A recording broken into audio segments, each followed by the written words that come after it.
अरे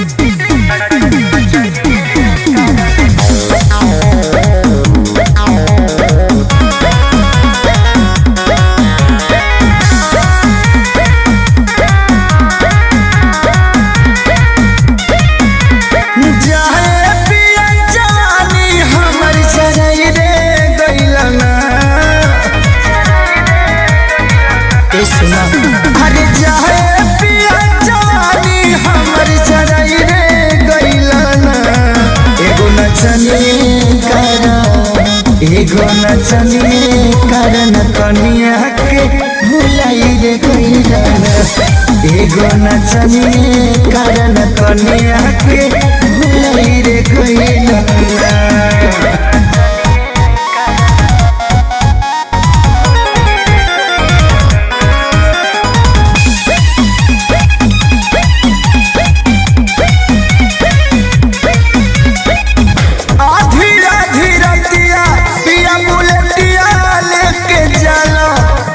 नचियो देखे जाला नाच के नशा में दूगो रोटियो नहीं खाला, दूगो रोटियो नहीं खाला।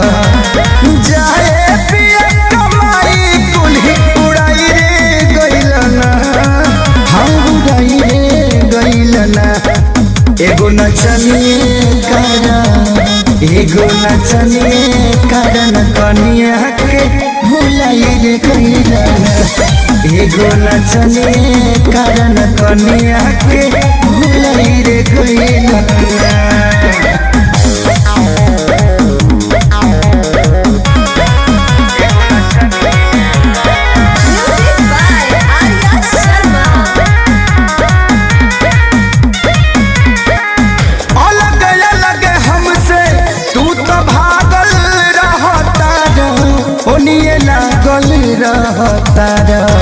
हाँ पूछला पकुछऊ हमके पागल कहतार, हमके पागल कहतार। जाए किसन खेसारी के परी कहीं रे गइलना, परी कहीं रे गइलना।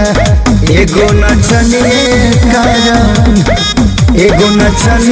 कारण कनिया के भुलाई रे गइलना। एगो नचनी कारण कनिया के भुलाई रे गइलना। हेलो दोस्तों, आप सब कैसे? आई होप कि आप सब बहुत ही अच्छे होंगे और अच्छे रहने में चाहिए। तो दोस्तों, ये डांस वीडियो आपको थोड़ा सा भी अच्छा लगा हो तो लाइक कीजिए, कमेंट कीजिए और अपने दोस्तों के पास भी शेयर कीजिए। और दोस्तों, और हमारे चैनल को सब्सक्राइब करना ना भूलें। तो मिलते हैं नेक्स्ट डांस वीडियो में।